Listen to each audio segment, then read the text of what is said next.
Today we talk about why do IUIs fail? I'm Dr. Mark Amols, and this is Taco Bout Fertility Tuesday.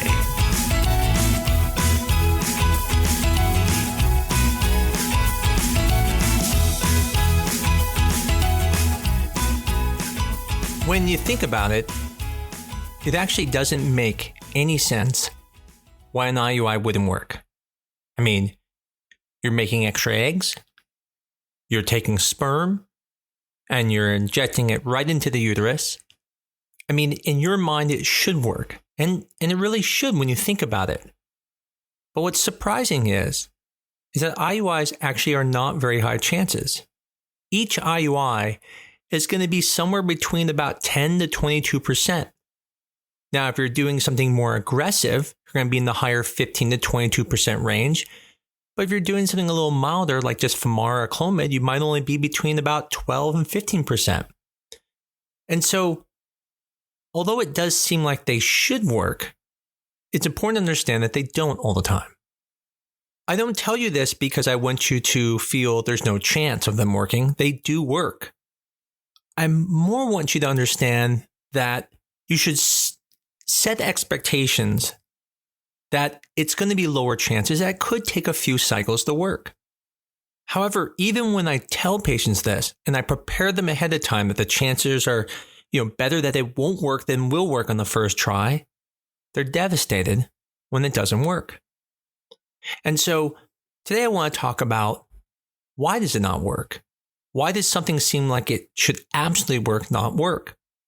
In the last episode, we talked about reasons why IUIs are done, and that does play a little bit of the part into things working or not. So clearly, if you're doing an IUI for the wrong reason, then it's not likely going to work. So for example, if your tubes are blocked and you're doing IUIs, you are not going to get pregnant because your tubes are blocked, sperm can't get to the egg.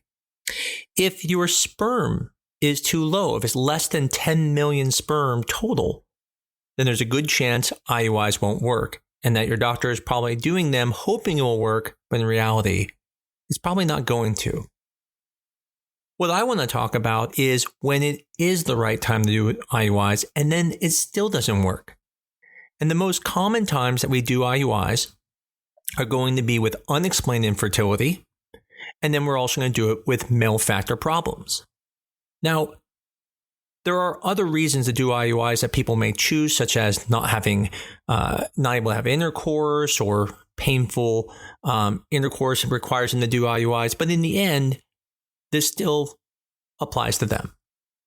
So as we discussed in the last episode, the purpose of IUIs is to bypass the cervix where there could be a hostile environment. Plus, you're helping improve the sperm parameters by now putting millions into the uterus versus only hundreds of thousands. Naturally, when you have intercourse, only hundreds of thousands of sperm get into the uterus, whereas now millions get in. So by improving the sperm, by increasing the quantity, and by bypassing the cervix, you're able to have success. So let's talk about unexplained. Unexplained infertility does not mean there's not a problem. It just means we don't know exactly what the problem is. And so there's the potential that there could be a problem that's unrecognized, not because the doctors bad their job, but because the testing we have doesn't cover everything.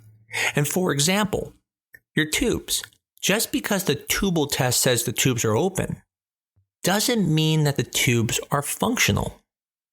You could have open tubes, but the little fingers that pull the egg towards the tubes may not be working. And so in that situation, everything looks good, but you really cannot get pregnant with IUIs. The same thing with sperm. Sperm may look good, but we have to keep in mind that these are just statistics. We're just saying if sperm is in this parameter, there is lower chance there will be problems. That doesn't mean there can't be problems.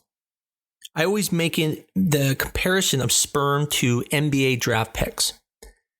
Years ago, when they used to pick NBA players from the draft, they looked at the history of the player. They would say, how well did they do? Did they do really well in college?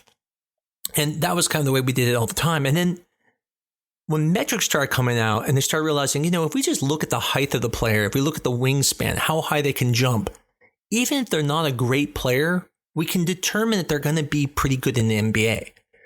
And so when they started doing that, they started having more players make it on successfully than just using the old technique of looking at their past. But what's important to understand about this is sometimes there's been some really big flops where when you look on the paper, it looks amazing. It's going to be the next Michael Jordan. But then in real life, they don't do that well. Well, the same thing goes for sperm. Sperm can look really good on paper, and we're like, wow, that's the Brad Pitt of sperm right there. But in reality, the sperm may not be well on game day. On game day, it may be falling short. Going a step further than that, there can also be issues with the sperm being able to fertilize the egg. So the sperm has to interact with the egg to fertilize it. There's the thing called an acrosome on the top of the sperm. In some sperm, it's not as good, or there could be problems. Now the issue is, again with unexplained infertility, there really isn't a good test to check the sperm ability to fertilize the egg. Because even if you use the mouse egg, that doesn't matter, that's not your egg. If you use another woman's eggs to test it, it doesn't help because it's not your eggs. So the only way we could ever know the sperm can fertilize the egg is by doing IVF, putting the sperm with the eggs and seeing if they work. And if they don't, then we could take a step back and say, okay, here's a problem. His sperm can't fertilize the eggs well. So as you can see, there are situations where IUIs will not work, but there's really no way to know they won't work. You can never know if the sperm's going to fertilize. You can never truly know if the tubes are functional or not. And that's where IVF comes in. It's not that IVF is this amazing treatment that is so much better than IUIs. It bypasses everything. So even if you're wrong of what's going on, IVF is going to bypass it. So if it's a tubal problem, the IUIs didn't work, guess what? IVF works now. If it's a sperm issue, not being able to get into the egg, IVF now can work by doing ICSI, where we inject the sperm in. If it's an issue where the sperm just isn't working well, but looks good, again, IVF will fix it. What's important to remember is that IUIs can't fix everything. Matter of fact, they only fix a few problems. And so the people who should do them, about 50% of people will get pregnant with them. But people who should not do IUIs obviously will have a lower pregnancy chance. The most important thing for you to keep in mind is that don't think of IUI as this treatment that if it doesn't work, then that means IVF won't work, because they're completely different treatments. I always make the joke that IUI is not like a Junior Whopper burger at Burger King, and IVF is a Whopper, just a bigger version, better version of it. But instead, if IUI is the Junior Whopper, then IVF is going to be like the best taco or filet mignon you've ever had. It's a completely different treatment that has different success rates. Not because it's better, but because it bypasses everything and then allows us to get more egg. IUIs are a very useful treatment, and they work a lot. The important thing to remember is when they don't work, don't blame yourself. You didn't do anything wrong. They can't fix everything, and they really only fix a few things. And sometimes we do IUIs thinking they're the right treatment and later find out they weren't. But the reason we try them is because they're easy, they're a lot simpler, they're less stressful, and they work most of the time.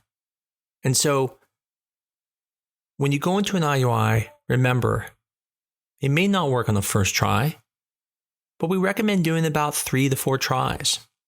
If it hasn't worked by then that's when you move on to either more testing or going on the IVF.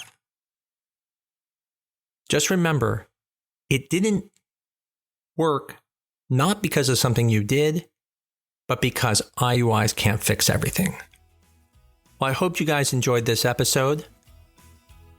As always, if you like what you hear, please review us, give us 5 stars on your favorite podcast media that you listen to.